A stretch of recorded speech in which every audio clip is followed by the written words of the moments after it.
조수가 들고 쓰네. 오고 가는 배는 머리와 꼬리가 이때였더라. 아침에 이 누각 밑을 떠나면 한낮이 채 못 되어 돛대는 남만 하늘에 들어가느나.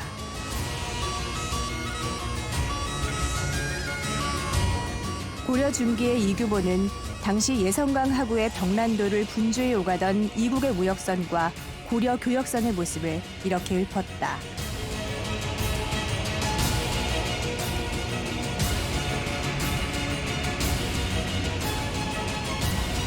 해상무역을 통해 코리아의 이름을 드높인 나라 고려. 고려 500년 도읍지. 개경은 국제교역 도시였다.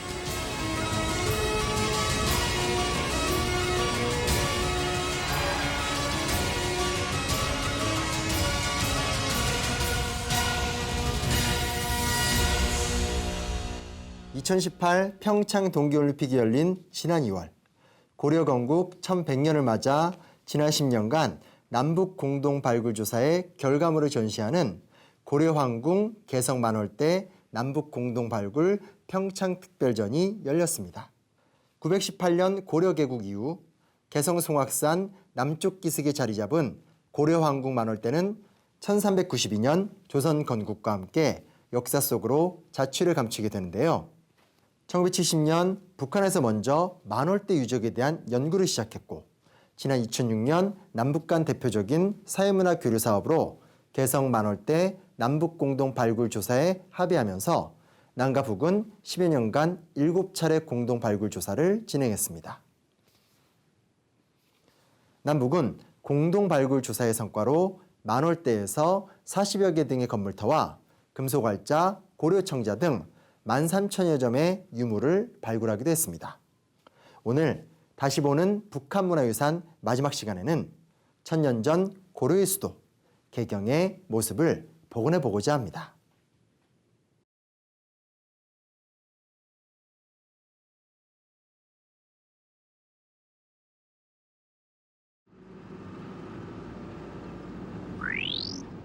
서울에서 북서쪽으로 80여 킬로미터 떨어져 있는 개성.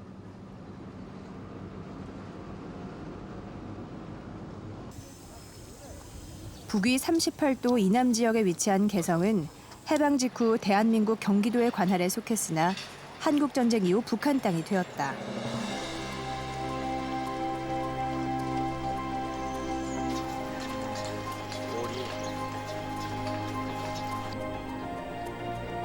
고려의 수도로 500년간 번영을 누린 개성은 유서 깊은 역사 도시다.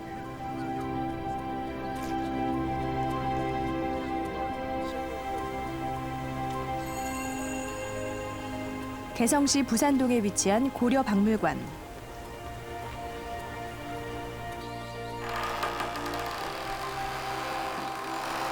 고려시대의 최고 국립교육기관인 고려성균관이 있던 곳이다.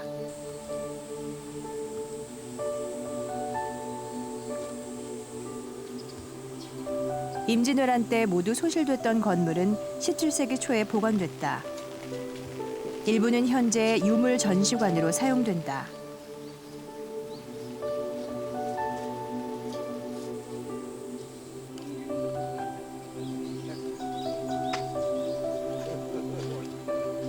북한 정부의 유물 보존 정책에 의해 고려의 화려한 유물과 유적들을 소장하고 있는 고려박물관.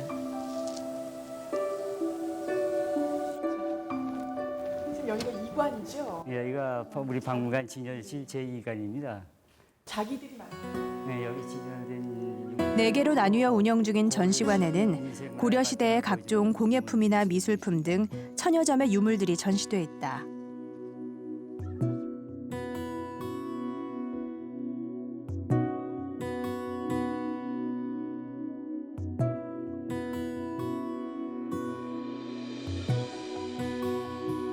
고려의 가장 화려한 예술품인 고려 청자에서부터 세계 최초로 제작된 금속 활자까지 대표적인 고려의 유물들이 한눈에 들어온다.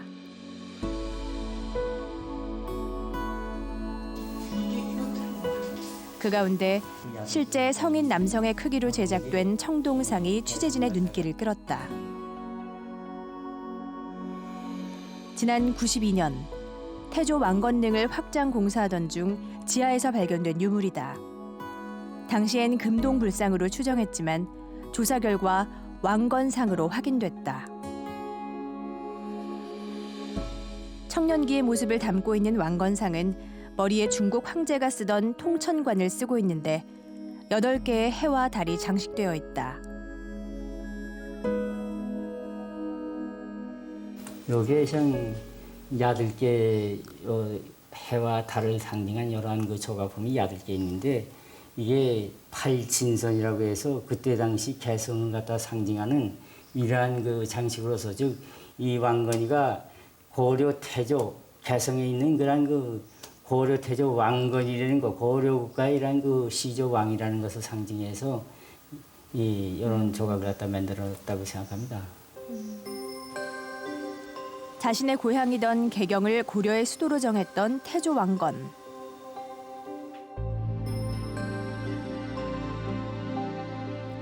그와 관련된 유물들이 박물관에 중요하게 전시되어 있다. 청자로 만들어진 술잔과 꽃문양이 새겨진 금동 허리띠 장식. 모두 왕건릉에서 출토된 유물들이다.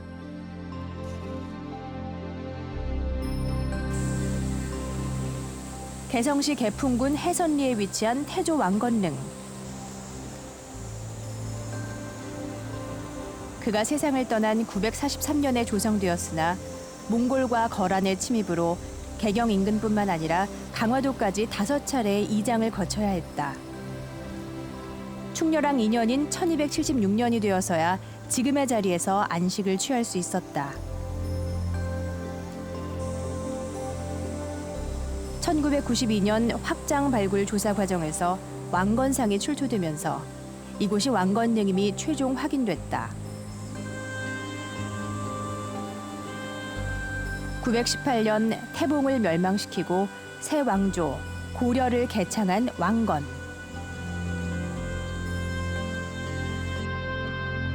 왕건은 그 다음 해인 919년 수도를 철원에서 개경으로 옮겨와 약 500년간 고려의 근거지로 삼았다.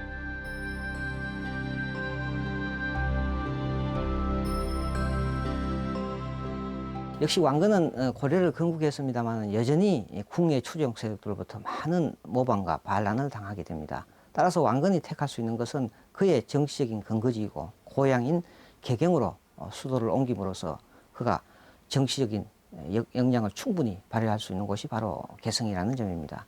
또 한편으로 왕건은 해상 세력 출신입니다. 따라서 그가 앞으로 고려를 경영하기 위해서는 역시 예성강 하구에 있는 이 해상 기지를 통해서 적극적으로 활동하는 데 있어서도 개경으로서의 어떤 수도를 옮기는 것은 대단히 필요한 것이 아니었나 이렇게 생각합니다. 왕건의 고향이자 정치적 기반이었던 개경. 개경은 북쪽의 송악산을 중심으로 오공산, 부흥산, 용수산으로 둘러싸인 분지 지역이다.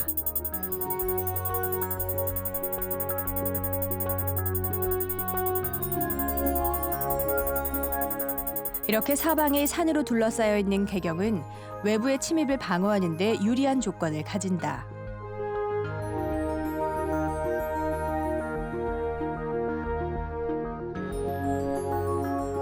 그런가 하면 개경은 한강 하류와 연결되는 임진강과 해상교역의 관문인 예성강 하구에 벽난도를 끼고 있어 물류 최적지로도 손색이 없다.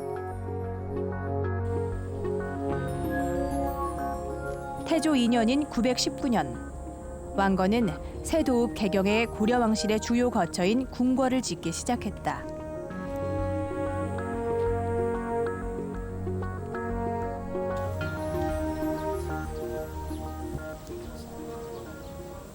송악산 남쪽 기슭 아래 고려 왕궁에 있었던 만월대 터다.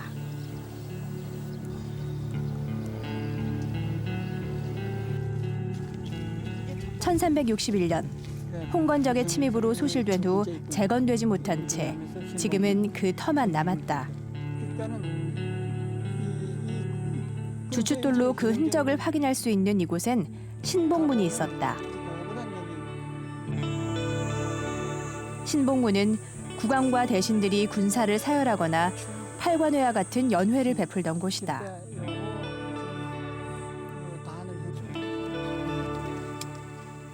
신봉문의 기둥을 받치고 있던 주춧돌의 크기를 재봤다. 신봉문 기둥의 직경은 140cm. 이 문 전체 위에 구조물을 받치는 기둥이고 쌀이 기둥이라고 그래. 쌀이 기둥. 네. 쌀이 기둥이 그렇게 큰 기둥이 있으리라고는 지금 생각으로서는 상상할 수가 없죠. 만월대에서 가장 큰 규모의 물류였다는 신봉문. 주춧돌의 직경과 사이의 간격을 바탕으로 웅장했던 그 위용을 짐작해 볼 수 있다. 원래는 궁성 정문은 저 앞에 지금 저 큰 건물 있죠? 예. 건물이 있는데 궁성 남문으로서 성평문이 있었습니다. 그게 지금 민가가 들어앉다니까 이미 오래전에 그러니까 저건 없어졌고 그렇게 해서 이제 여기 들어오면은 이 신봉문을 거쳐서 다음에 창한문을 지나게 됩니다. 저기 창한문. 창한문. 예. 창한문. 창합문. 세 개의 문터를 지나면 본격적인 궁궐터로 들어서게 된다. 약간 네. 원래 네. 궁궐 전면에 세워진 거대한 축대. 4개의 계단이 좌우 대칭으로 늘어서 있다. 축대를 오르는 길은 33개의 돌을 쌓아 만들었다.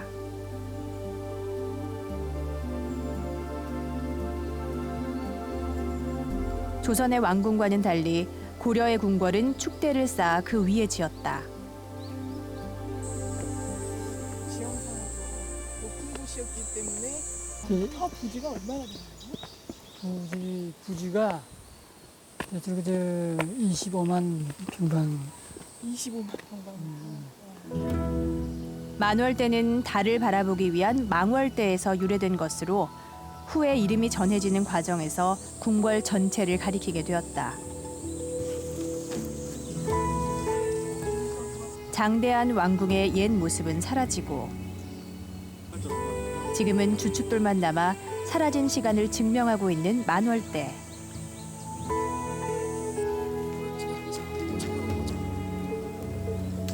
천년 전 이곳은 과연 어떤 모습이었을까?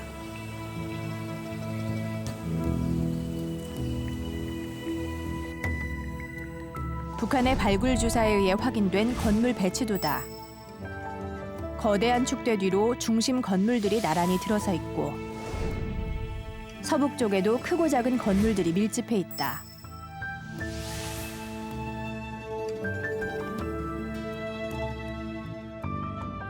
언덕의 경사면을 따라 여러 개의 단을 만들고 자연의 지세와 조화를 이루어 전각을 세웠다. 왕궁터를 잡으면서 풍수지리학적으로 땅의 그 형질을 해치지 않으면서 그리고 또 그 능선의 그 지형을 따라서 건물을 이제 안치는 이런 원칙이 있었습니다. 그래서 이렇게 이제 건물을 안치다 나니까 보시는 것처럼 건축물이 올라오면서 점점 높아졌습니다. 이렇게 하면은 그 건물의 규모가 더 이제 웅장해 보이면서도 또 위험 있게 보이는 거죠. 궁궐의 가장 남쪽인 이곳에는 고려 궁궐의 꽃이라 불리는 회경전이 있었다. 정사를 처리하는 정전의 역할을 했던 곳이다.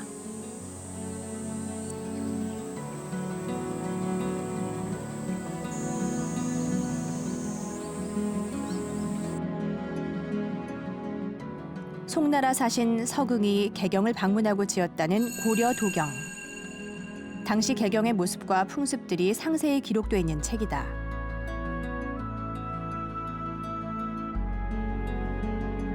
서긍이 고려 궁궐을 보고 쓴 대목 중에 회경전을 묘사한 부분이 있다. 동서 양 계단이 붉게 칠해져 있고 난간은 동으로 만든 꽃장식으로 꾸몄으며 웅장하고 화려하여 모든 전각 중에 제일이다. 서긍은 웅장하고 화려한 회경전이 고려식의 높은 건축수를 보여주고 있다고 평가했다. 주춧돌 배열도를 가지고 한국 고건축 전문가와 함께 폐경전의 모습을 복원해 보기로 했다. 밀어주기 때문에 이 길이에 가운데 기둥 2층에서 이렇게 기둥을 하나 세우면 그러니까 여기는 기둥이 바깥 기둥이 있고 안뚜리 기둥을 해서 안에 기둥이 있죠. 바깥 기둥은 1층만 받치는 거고요. 안에 기둥은 2층까지 가는 건데 이게 거의 직경이 배 이상 되기 때문에 높이도 배 이상 올라갔을 거라는 거죠. 그래서 2층에서 이렇게 설 수 있는 자리 이렇게 한다면 이건 2층 집. 그렇지만 2층을 사용하는 집이 아니고 2층이 튀어 있는 이런 집으로 봐서 중층 구조의 집이다 이렇게 보는 것이죠. 바깥쪽 기둥보다 2배 정도의 큰 기둥이 안쪽으로 높게 세워진 폐경전. 건물 내부의 중심이 점점 높아지는 중층 구조였을 것으로 추정된다. 개성 고려박물관. 이곳에 전시된 만월대 출토 유물들을 통해 그 모습을 추정해 볼 수는 없을까. 왕실을 상징하는 봉황무늬가 새겨진 기와 막새.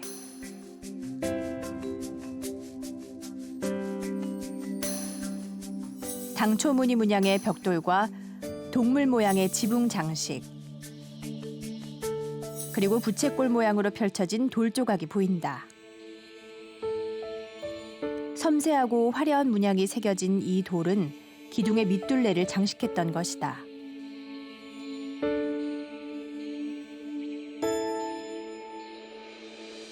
그 가운데 장식미가 뛰어난 청자 기와가 있었다.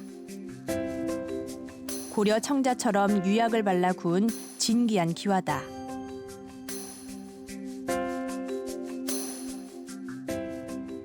우리가 만월대를 발굴하는 과정이라든지 고려시기 옛날 절간들을 발굴하는 과정에 이러한 고려 청자기의 부품들이 많이 나옵니다.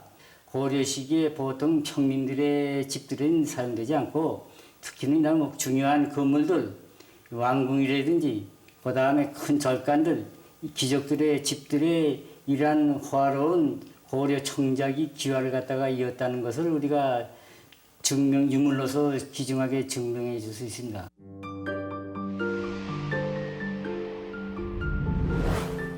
고려사에서도 궁궐한 정자를 청자기와로 덮었다는 기록이 확인된다.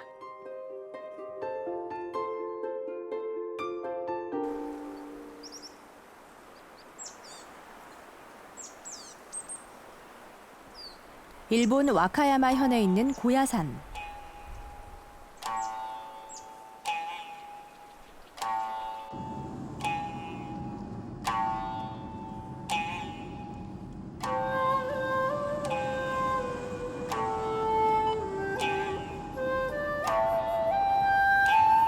(120여) 개의 절이 있는 고야산은 일본 불교의 본산이다.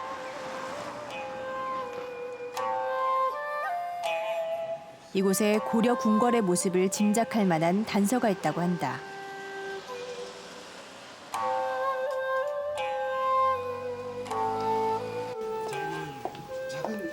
취재진은 친황원이라는 작은 절을 찾았다.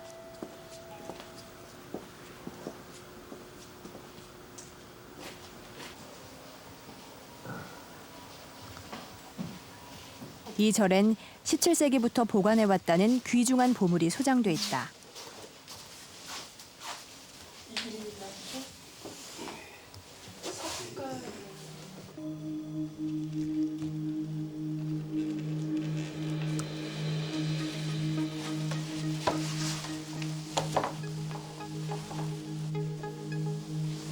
그것은 오래전 바다를 건너간 고려시대 불화였다. 미륵하생경 변상도라는 이름의 이 불화는 고려 충정왕 2년에 그려진 것이다.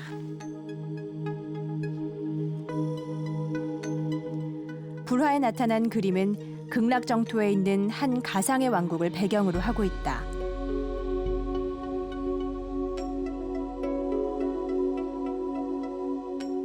미륵 열애의 설법을 통해 많은 사람들이 불교에 귀의하게 된다는 불경의 내용을 형상화한 것이다.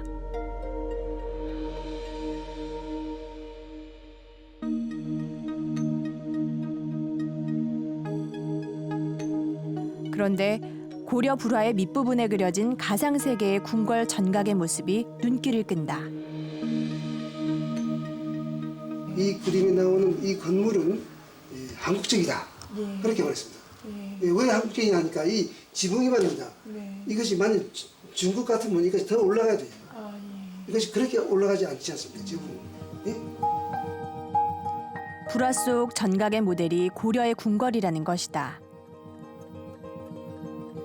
궁궐의 지붕은 청자색으로 그 형태는 기와 지붕 가운데 가장 아름다운 구성미를 가지는 합각 지붕이다. 지붕 위에는 용문이 치미를 올려 장식하고 난간에는 동으로 문양을 넣어 매우 화려하게 꾸몄다. 일본에 있는 또 다른 고려의 불화 관경변상 서품도 인도의 왕궁을 배경으로 그렸다고 하지만 이 그림 속 궁궐의 모습도 고려의 것과 흡사한 특징을 보인다. 이 전각의 지붕에도 역시 용무늬의 치미가 장식돼 있다.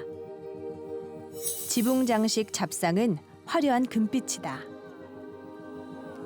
여러 개의 공포가 지붕을 받치고 있는 다포식 구조의 공포도 보인다. 혹시 고려 궁궐도 이런 모습이 아니었을까? 통일 신라 시대의 그 어떤 형식을 계승하면서도 고려적인 그 독특한 형식으로 발전했다. 고려적인 독특한 형식이라고 하는 것은 마냥 화려하게 만드는 지붕이라든가 이런 것을 화려하게 하는 게 아니라 그 우리 눈에 보이는 쪽 목 구조라든가 이런 것을 굉장히 화려하게 꾸미는 이런 형식으로 발전해 갔다라고 볼 수 있는 거죠. 발굴 결과를 바탕으로 회경전을 복원해 본다면 배흘림 기둥이 중층 구조를 이루고 꽃문양의 원형 돌이 기둥 밑을 장식하고 있었을 것이다.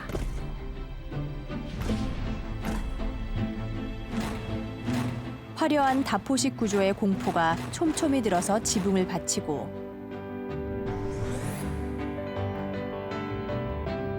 난간과 기둥 사이의 빈 공간도 꽃무늬 벽돌로 장식했을 것으로 추정된다. 왕의 권위를 상징하는 용무늬의 치미는 화려한 청자 기와로 이은 합각 지붕의 끝을 장식하고 있었을 것이다.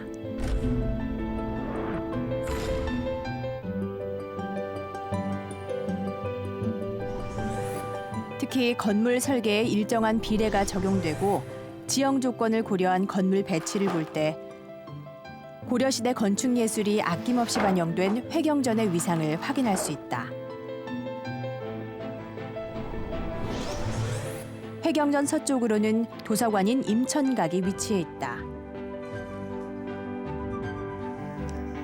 회경전 뒤편으로는 왕실의 재산을 보관하던 보물창고 장화전과 왕이 국사를 논의했던 원덕전이 들어서 있다.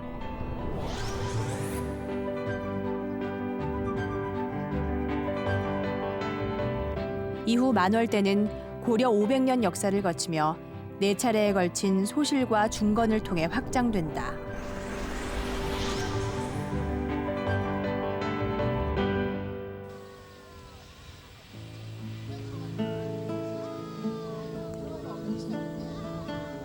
만월대 주위로는 2km의 궁성이 궁궐 전체를 둘러싸고 있었다. 취재진은 궁성 밖에 위치한 또 하나의 성터를 확인할 수 있었다. 현대식 건물 뒤로 보이는 흰색 울타리. 아니면 요 집까지 그곳에 흙을 다져 쌓은 토성의 흔적이 남아있다. 여기 보이는 뚝처럼 생긴 거 궁성 동벽입니다. 그 다음에 저게 그 4층 건물 뒤 경사면이 저거가 이제 황성 동벽입니다. 이렇게 놓고 보면은 이제 궁성 안에는 왕궁이 들어앉았고, 그 다음에 황성구역에는 삼성육부를 비롯한 주황관청이 들어앉았습니다. 궁성 밖을 둘러싸고 있는 4.7km의 성벽. 그것은 황성이었다.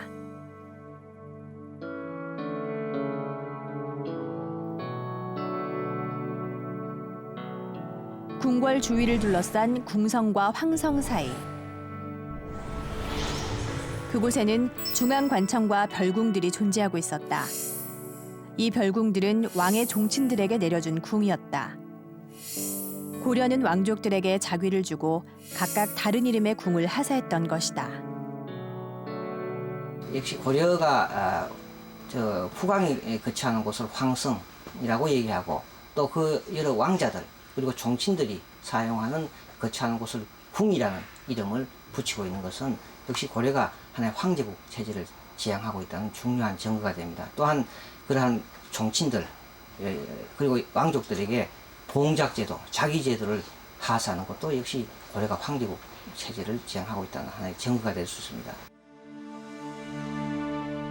고려사에 기록된 왕들의 호칭에서도 그 증거를 찾아볼 수 있다.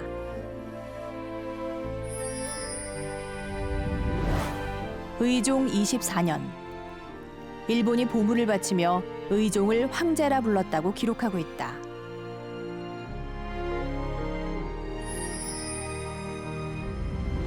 그리고 신하들은 황제에게나 하는 만세 삼창을 외쳤으며 의종 또한 스스로를 황제라 표현했다.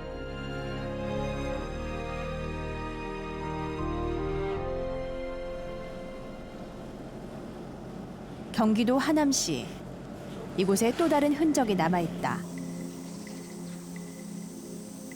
하남시 선법사에 있는 고려시대 마의 약사불 좌상.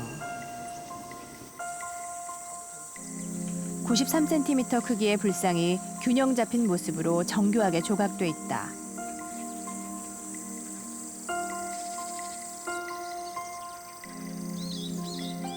불상 옆으로 몇 줄의 명문이 보인다.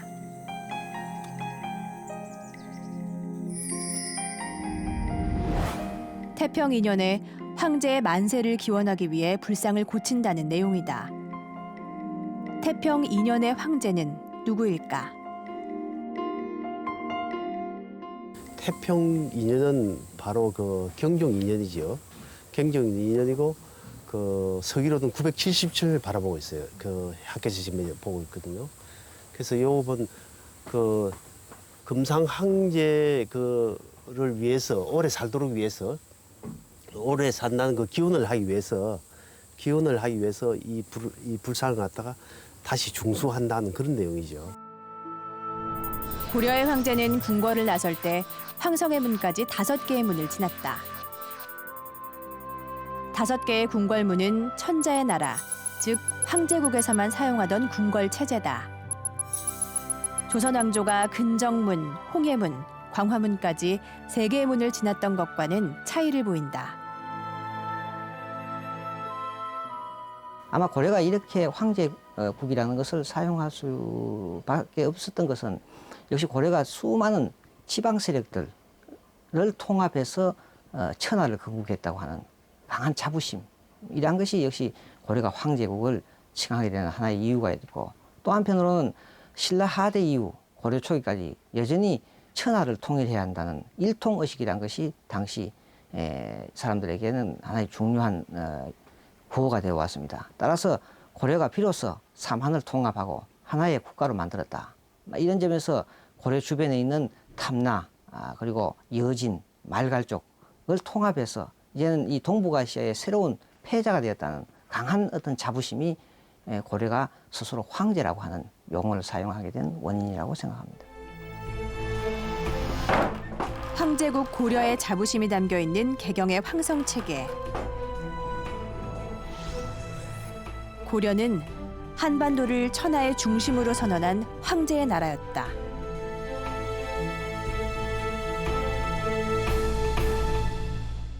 고려는 삼국을 통일한 자부심으로 국가의 제도와 형식을 황제국을 지향하고 있었습니다. 개성부 지리에 대한 고려사 기록을 보면 광종 11년 개개경 위황도라는 내용이 나오는데요. 고려 4대왕이었던 광종 11년에 수도 개경의 지명을 황도라고 고쳤다는 의미입니다. 그러니까 고려는 황제의 나라라는 얘기인데요. 그렇다면 고려의 황도, 개경은 어떤 모습이었을까요?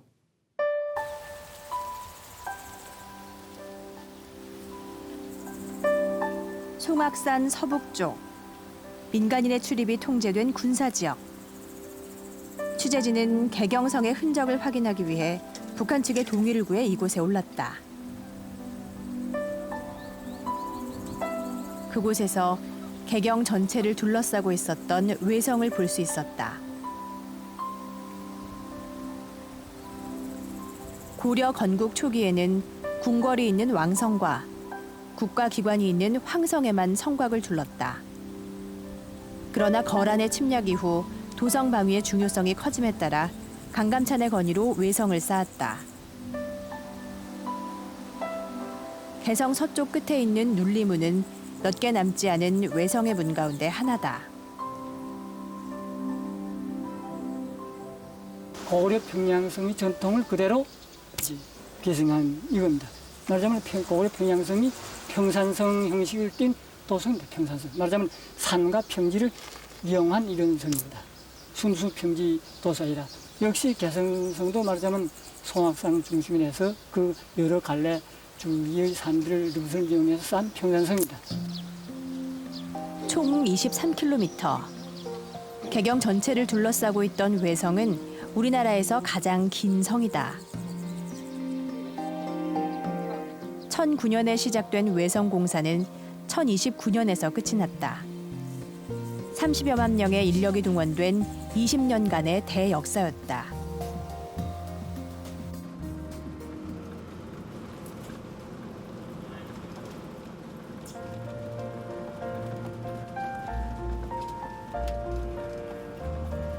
개성시 부간동에 자리한 남대문.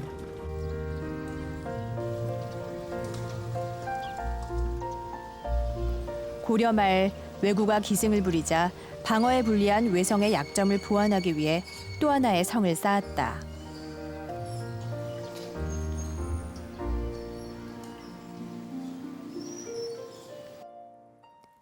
개성의 고 지도를 보면 송악산 서쪽 능선에서 시작해 남대문을 지나 개경 시내를 가로지르는 성벽이 보인다.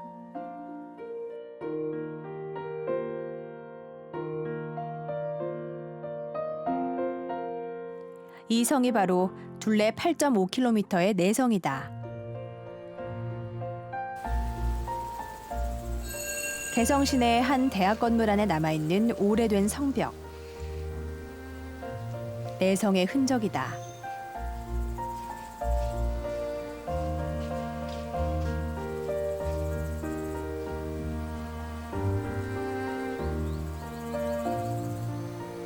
조선시대에 개성의 읍성 역할을 했던 내성은 그 모습이 비교적 잘 남아있다.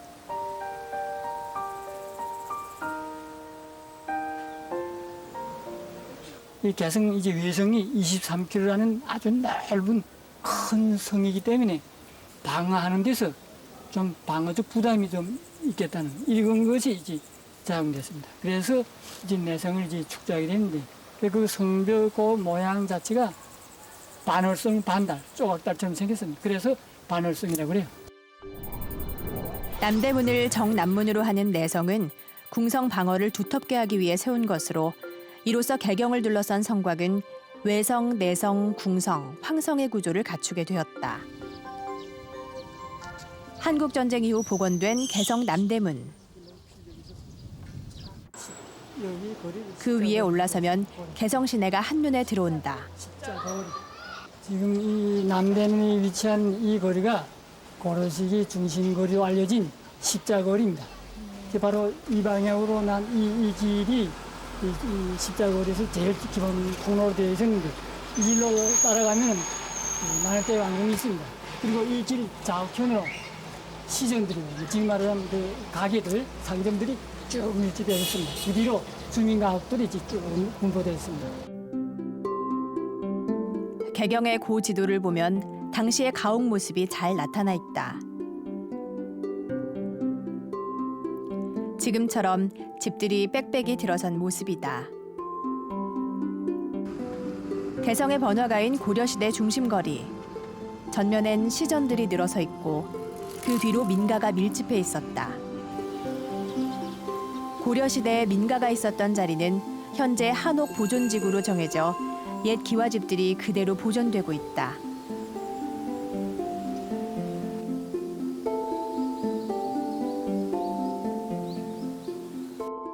스스로 황도라 부를 만큼 고려인의 자부심이 넘쳤던 도시 개경.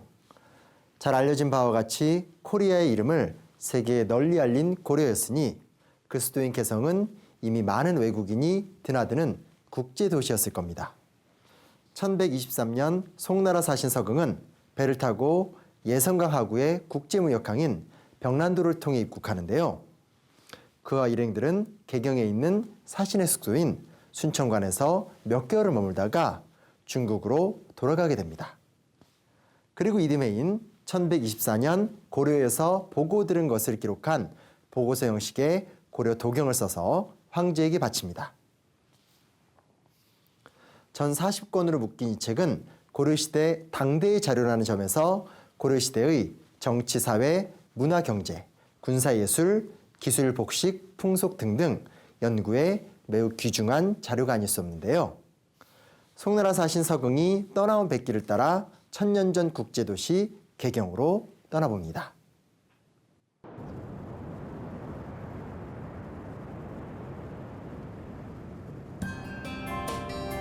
중국을 떠나 처음 만나게 되는 고려의 땅. 서경은 흑산도를 본 첫 소감을 이렇게 표현했다. 흑산도는 가운데가 오목하게 들어가 있어 배를 감출만 하다. 배가 이르면 산마루에서 봉화불을 밝힌다. 취재진이 찾은 흑산도는 서경이 표현한 그대로였다. 예, 바로. 여기가 지금 봉수대 가장 정상에 있는 곳이죠? 예, 여기가 상나봉 봉수대 옛날 제사터로도 쓰였던 바로 그곳입니다. 예. 흑산도에서 가장 높은 봉우리인 상라산 정상. 봉수터가 보인다. 이곳이 바로 그 봉수대로 추정되는 곳입니다. 송나라 사신 서경이 지은 고려도경에 흑산도 봉수대가 나오지 않습니까? 그것이 바로 여기에 비정되고 있죠.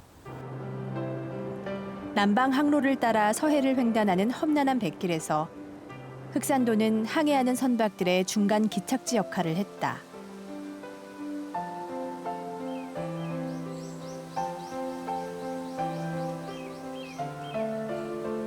서경은 흑산도에 중국 사신들을 위한 관사도 있었다고 전한다.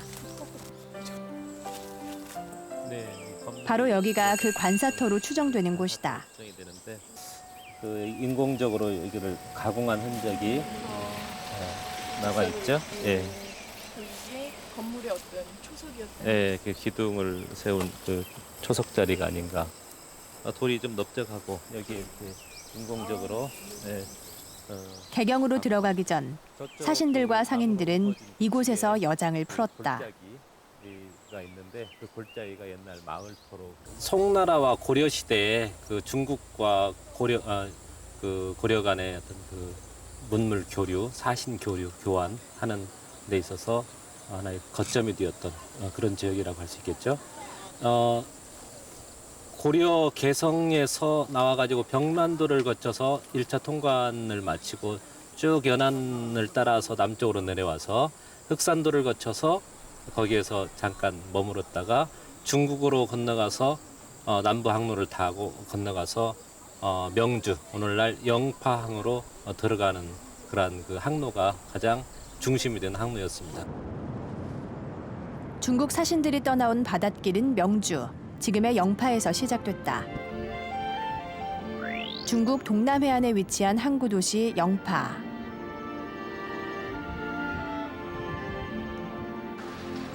영파는 예로부터 중국의 주요 항구였다. 세계 각지로 향하던 중국 사신과 상인들이 이곳에서 길을 떠났다.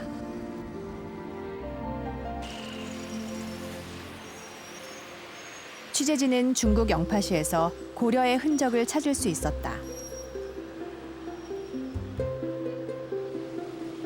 고려 사적 전시실. 영파시에 남아있던 고려와 관련된 자료들이 보관돼 있다. 원래 이곳은 고려 사관이 있었던 자리다.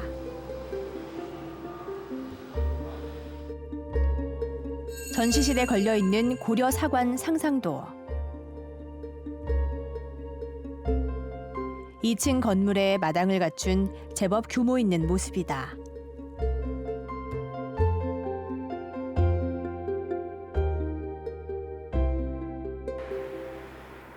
중국의 발굴 조사에 따르면 실제로 고려 사관은 2층 건물이었고 그 면적이 1000평방미터였다고 한다.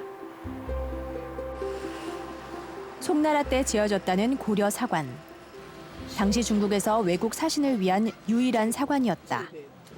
那么这个主要呢是接待那个我们高丽的使者以及做买卖的这些人啊。那么这里也写着呢高丽使馆啊。那么这个时间呢是在这个1117年那个时候，这里个主要的是接待那个我们高丽的一些商人啊、一些使者啊。 他们呢到了这里来呢，进行这个商的一些国家的大事情，而且呢做些买卖，这些买卖。 영파, 흑산도, 개경으로 이어지는 백길을 따라 고려와 송나라는 매우 빈번하게 왕래했다. 개경으로 들어가기 위해 중국 사신들이 배를 정박했던 예성강 하구의 병란도.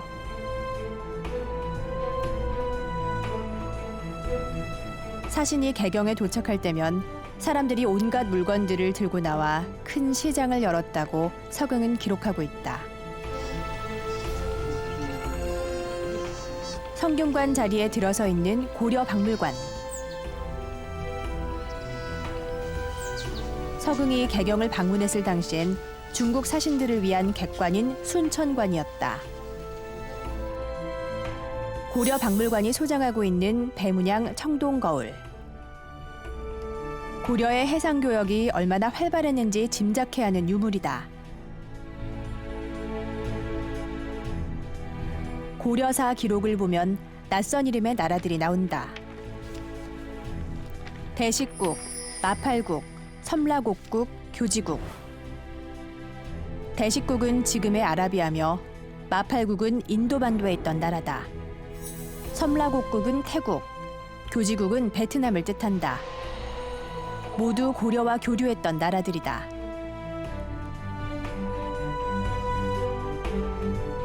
고려가요 쌍화점에 나오는 회회아비는 이슬람인이다. 그가 고려 여인의 손목을 잡으며 구애했다는 내용에서 당시 개경의 분위기를 느낄 수 있다. 고려 사회는 통일 신라 시대 때 이어졌던 해상 실크로드의 연장선상에서 외국 문화에 대해서 매우 개방적이었고 외국의 앞선 기술과 문화와 문물들을 받아들여서 자기화하는 뛰어난 문화 역량을 가지고 있었습니다. 그것은 고려의 개방성과 함께 외국인들이 직접 개경에 들어오면서 그 문화 교류의 접촉과 이제 활동의 폭이 더 넓어질 수 있었고요. 대표적인 예로 이제 이슬람계 상인들이 개경에서 집단 공동체를 형성하면서 그 공동체 내에서 고유한 습속과 말을 사용하고 심지어는 이슬람 종교 의례를 위한 이슬람 사원까지 이제 지었을 정도로 매우 적극적으로 정착해 있었다. 그리고 연등회나 팔관회 같은 국가 행사에 다양한 외국인 대표들이 공식적으로 초청을 받아서 왕실과 긴밀한 교류를 맺고 있었다. 따라서 고려는 외국 문화에 대해서 개방적이었으며 또 매우 국제적인 성격을 가진 도시였다. 이것이 바로 이제 고려 후반에 우리가 외국 문화를 수용해서 조선 전기까지 이어지는 한국 문화의 그 황금기를 맞는 어떤 준비기였다. 이렇게 말씀드릴 수 있겠네요. 고려는 경제특구 병란도를 통해 동북아 국제교역의 허브로서 세계의 상품이 오가는 국제무역장으로서 국제무대에 코리아라는 이름을 각인시켰다.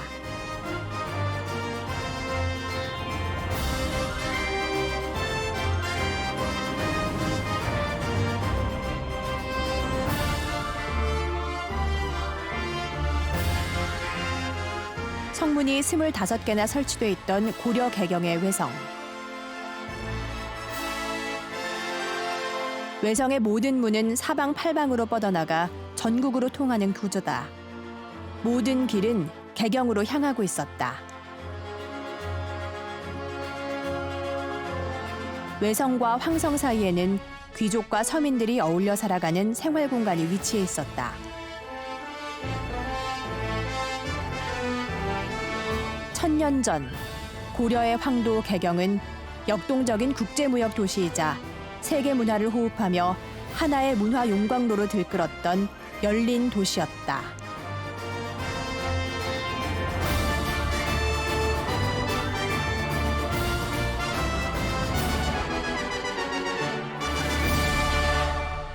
고려 건국 1100년인 올해 예성과 하구의 무역항 벽난도를 끼고 있던 국제도시 개경의 모습을 다시 살펴봤는데요.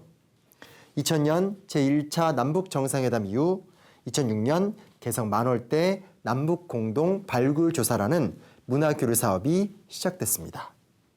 이후 남북관계 변화 속에 중단과 재개를 반복하며 7차례 공동 발굴이 진행됐지만 2015년 이후 남북관계 악화로 현재는 중단된 상태입니다. 2018년 다시 재개된 남북 정상들의 만남 이후 우리는 화해와 협력의 분위기를 맞고 있습니다. 판문점에서 시작된 이 평화의 물결이 한반도 전체로 퍼져 중단됐던 남북 교류가 이어지고 아직은 먼 서로의 마음의 거리 또한 좁혀지는 기회가 되기를 기대해 봅니다.